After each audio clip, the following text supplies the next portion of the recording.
Ang Kabataan Express ay hatid sa inyo ng UNICEF.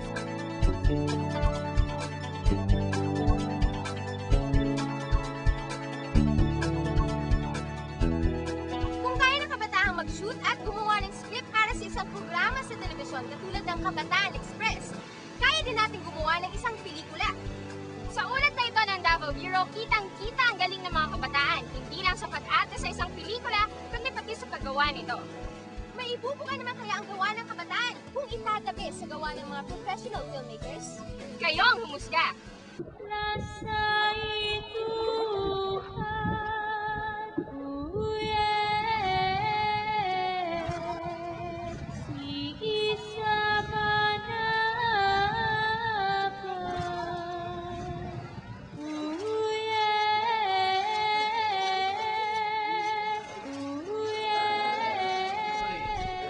Puso raw ang independent films. At syempre, di kami pahuli dito sa Mindanao. Noong Disyembre ng nakaraang taon, nagkaroon ng Mindanao Film Festival dito sa Davao, kung saan nagkatagpo-tagpo ang mga independent filmmakers ng bahaging ito ng Pilipinas. Upang maipakita sa mga tao na kaya ring makipagsabayan ng mga kabataan sa paggawa ng pelikula, sinubukan kong sumali rin sa festival, kasama ang iba pang young filmmakers. 4, 3, 2, action! Dorian Cinema Productions ang itinawag namin sa aming grupo. Pinagbuklod kami ng aming passion para sa sine ng paggawa ng pelikula. Ang bawat miyembro ng grupo ay may mahalagang papel sa harap at likod ng kamera. At ang bawat isa ay may hindi malilimutang karanasan sa paggawa ng pelikula. I'm the sound director. I'm in charge to capture all the necessary voices and audios.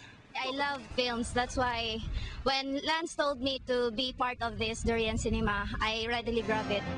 Memorable experience ko was nung last day of shooting. It was the rape scene, I think. Yun. Kakatawa kasi kami doon.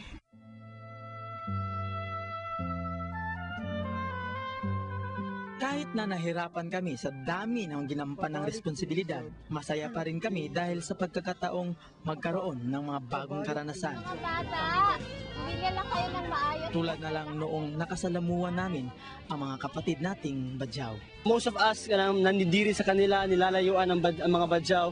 Siguro after we made this film, siguro I've learned na tao rin pala sila na natural, parang pantay-pantay lang ang tingin sa atin, parang tingin ko sa kanila.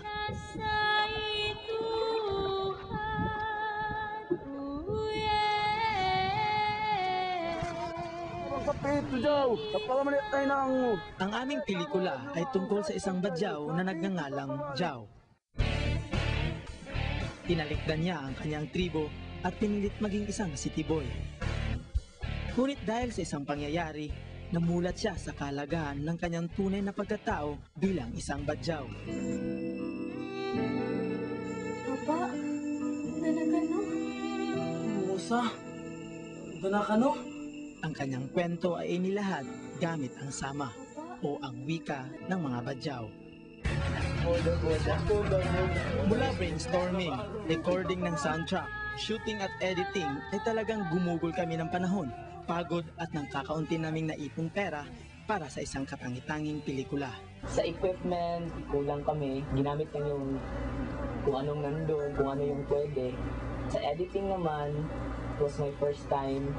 Because of that film, marami akong natutunan using the camera, editing, films. Mga Badyaw. The film Badyaw has good points in terms of its discourse and acculturation. Because it's very important nowadays to talk about acculturation, especially in Davao City where we're a mix of Lumads, Catholics, and Moro. The film Badyaw take a good discourse on acculturation and its impact, most especially to the Badyaw themselves. Dahil sa pagtiyataga ng aming grupo, nakamit namin ang parangal na Best Film Exhibit. Nominado rin kami sa mga kategoryang Best Musical Scoring, Red Fist Award. At ang kinasaya ko talaga, nominado ako bilang Best Director. I'm really very proud of the film Badyaw. Considering that you guys made it, you're still very young.